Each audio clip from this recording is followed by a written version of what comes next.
Hello students, today we are going to do question number 5 of exercise 7.2, chapter number 7, coordinate geometry, class 10 math.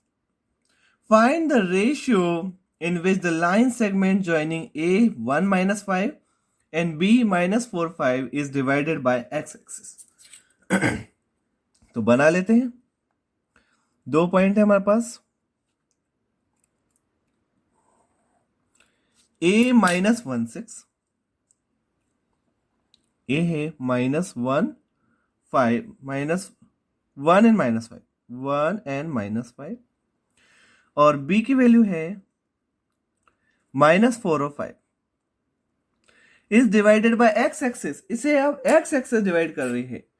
अब ये तो हम बिल्कुल fair बना नहीं रहे, हमको तो सिर्फ रफ में हम डायग्राम समझने के लिए हिसाब से बना रहे हैं, एक्चुअल हम नहीं बना रहे हैं, ताकि आपको पॉइंट क्लियर हो जाए कि क्या ये डिवाइड कर रही है x है. सपोज ये x एक्सिस है, इसको डिवाइड कर रही है और इसका कोऑर्डिनेट अपन मान लेते हैं pxy.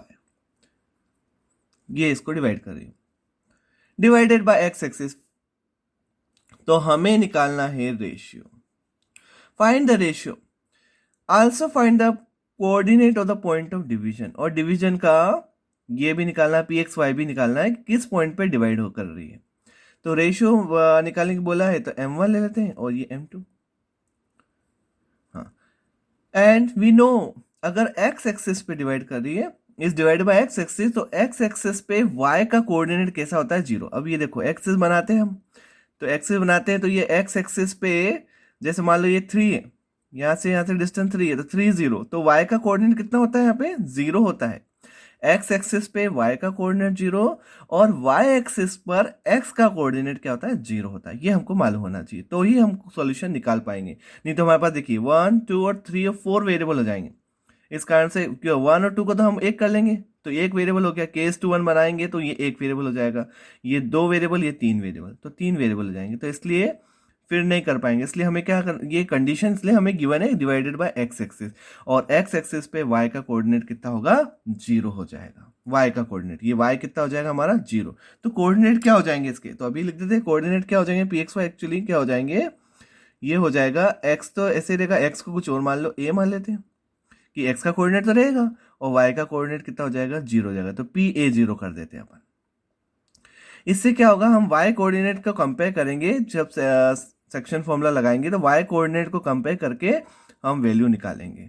किसकी वैल्यू निकालेंगे अपन, किस रेशियो में डिवाइड कर रहा है उसकी वैल्यू निकालेंगे. उसके बाद फिर हम a की वैल्यू निकाल देंगे. तो लेट्स स्टार्ट, इसको स्टार्ट करते हैं. सॉल्यूशन सेक्शन फॉर्मूला लगा देते हैं. First of all let's find out,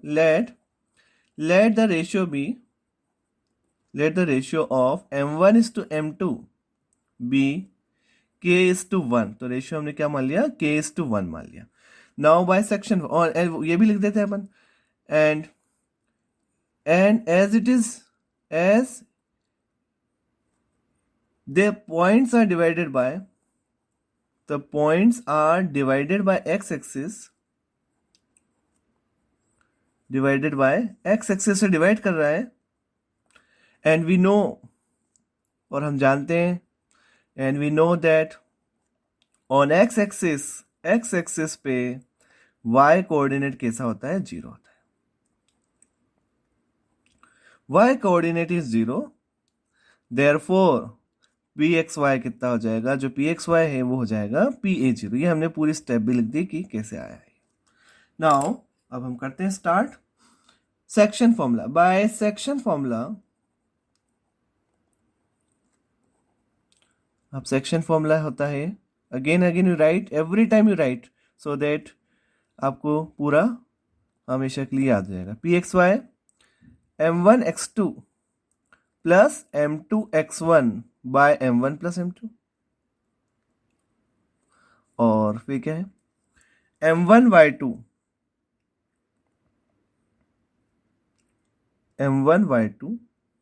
plus m2 y1 bye वापस कितना m1 प्लस m2. ये हो गया हमारा सेक्शन फॉर्मूला, ये हमने लिख दिया सेक्शन फॉर्मूला. नाउ अब वैल्यू पुट अप कर देते हैं. pxy कितना है, pxy जगह लिखेंगे PA0, तो लिखते हैं PA0 equals to m1. m1 की जगह लेना है k x2। आप एज्यूम कर लो x1 y1, ये हमारा x1 है, ये y1 है, ये x2 है और ये y2 है। लिख देने से क्या होगा, गलती कभी नहीं होने वाली है। तो every time it's better that you right, वहाँ कोऑर्डिनेट की जगह x1 y1 हमने रख दिए हैं। अब वैल्यू रखते हैं, x2 कितना है हमारे पास, -4 प्लस m2 कितना है 1, k:1 रेशियो है, और x1 कितना है 1 by m1 plus m2 means k plus 1।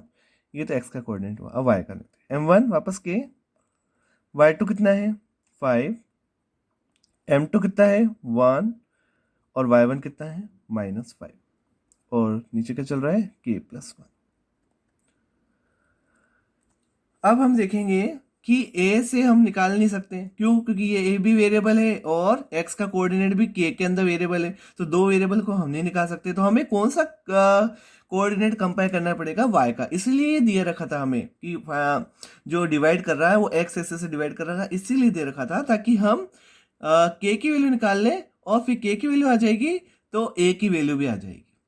तो इसीलिए हमें क्या करना पड़ेगा, y का कोऑर्डिनेट कंपेयर करना पड़ेगा। तो ऑन कंपेयरिंग y कोऑर्डिनेट, तो y का कोऑर्डिनेट कंपेयर करते हैं।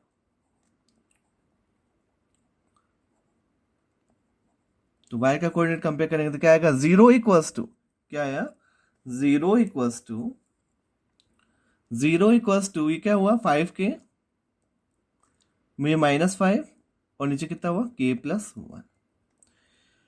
अब ये k प्लस इधर आएगा 0 हो जाएगा, 0 equals to 5k minus 5 means से क्या रिजल्ट आया हमारे पास, 5k equals to 5, 5k equals to 5 means k equals to 5/5, 5/5 कितना आ जाएगा 1, इम्प्लाइज k इक्वल्स टू 1। तो रेशियो में किस रेशियो में डिवाइड कर रहा है, 1:1 रेशियो में डिवाइड कर रहा है मीन्स, देयरफॉर रेशियो कितना आ गया, देयरफॉर m1:m2 की वैल्यू कितनी है, k:1 मीन्स k की वैल्यू कितनी है 1, तो 1:1। तो ये तो हो गया हमारा रेशियो।